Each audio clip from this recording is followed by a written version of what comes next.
我哋會唔會噗一聲就識得行㗎？唔係噶嘛，我哋都係要初初腳震震、腳震震，扶住慢慢行，爸爸媽媽扶住我哋慢慢搖下搖下咁樣，我哋先至慢慢一步一步咁樣行。Hello，我係 Winnie 啊，又到咗天使神諭卡嘅占卜時間啦。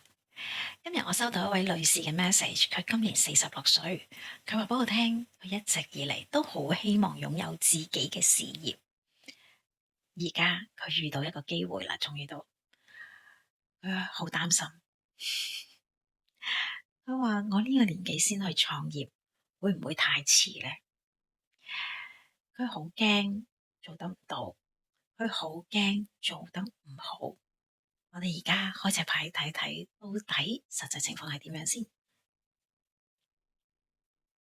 好理解到呢位太太佢嘅擔心。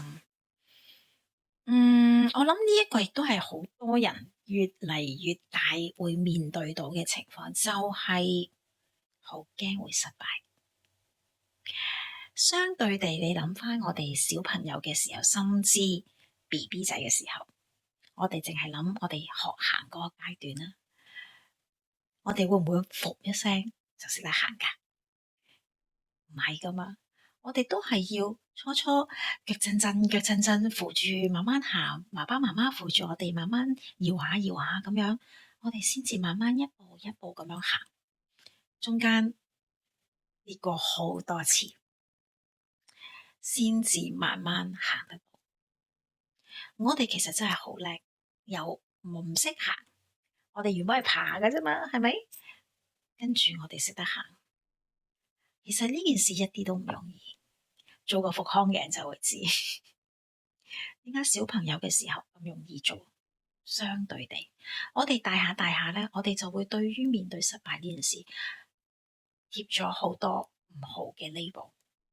其實嗰個只係個過程，嗰個跌只係個過程，就係你做到之前嘅一個過程，嗰個唔係一個結果嚟。正如而家呢一位太太啦，佢要創業啊！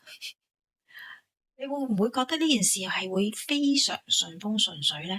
可以係嘅，重點係你相唔相信呢件事係會咁樣發生。如果你相信佢會順風順水嘅話，絕對會係。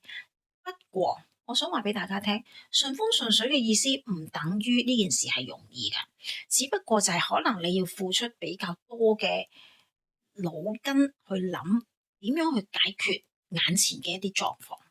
我假設啦，譬如佢要揾鋪，咁你首先要諗地區啦，跟住好啦，諗到地區之後，你諗下你要揀一個幾大嘅地方啦，咩類型嘅地方啦，等等等等，呢啲嘢係咪容易呢？冇做開，絕對唔會覺得係容易，係咪？咁你咪需要花啲精力去處理。咁但係如果你好清晰咁，你知道哦，有件事發生喺你眼前，你需要處理時候，你係要好有邏輯、好有系統咁樣去解，逐個步驟去解決。咁其實都唔係一件好困難嘅事，只不過你要花精神去做，咁佢好正常啫。我覺得啲嘢唔係 magic 嚟噶嘛，唔係撻下手指就可以處理噶嘛，係嘛？咁好啦，我哋又睇下意見牌有冇啲咩意見俾呢位太太啦。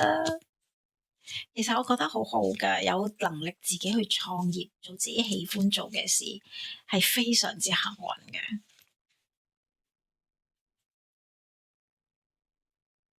意見牌好清晰講咗，就係太太只需要向住佢而家想去嘅方向，向住嗰個方向去就得啦，就係咁簡單。嗱，牌面出嚟係咁嘅意思啦。咁太太自己如果一路都仍然唔相信，仍然係覺得，唉，我真係覺得好大壓力啊，我真係好擔心啊。咁嘅情況之下，仲有啲咩可以幫到佢自己咧？而家未離職噶嘛，你仲有份工噶嘛，係啦，你只不過有個機會喺度啫。你可以嘅話，先花啲時間幫自己打好個底先。咁但係你行動要快啦，因為你遇到呢一個可以創業嘅機會係會好快又冇噶啦嘛，係咪？咁你可以好快速咁樣幫自己頻頻做呢個書寫練習啦，就係話俾自己聽，我係有能力嘅，我可以應付呢件事嘅，我相信我自己係得嘅。做書寫練習，勤力啲寫啦，真係要係啊！你把握翻你自己嘅時間。咁如果你話咦，我真係好急噶，咁如果你好急嘅話，請你 DM 我做諮詢啦。冇其他方法可以快得過幫你做諮詢，知唔知道？呢啲位唔好猶豫。我成日都強調就係時間就係時間，時間係最公道噶，時間係唔會等任何人噶，時間就係咁樣，就係會過噶啦。你要唔要把握係你嘅選擇，你自己諗下啦。係啊，40幾歲話後生，定唔係20零歲嗰個後生啦？但係咪年紀好大咧？我唔覺喎。假設你有90歲命，你而家45歲，你啱啱過咗一半啫。咁你之後嗰45年你想點過？問下自己，問下自己想要啲乜，一定要問到自己嘅答案為止。如果你問自己嘅時候，你自己都逃避自己嘅話，你覺得係唔係合理呢？你覺得呢件事正唔正常呢？你自己心中有答案，好唔好？如果你都面對緊差唔多嘅問題，歡迎留言話俾我哋聽，同我哋分享下。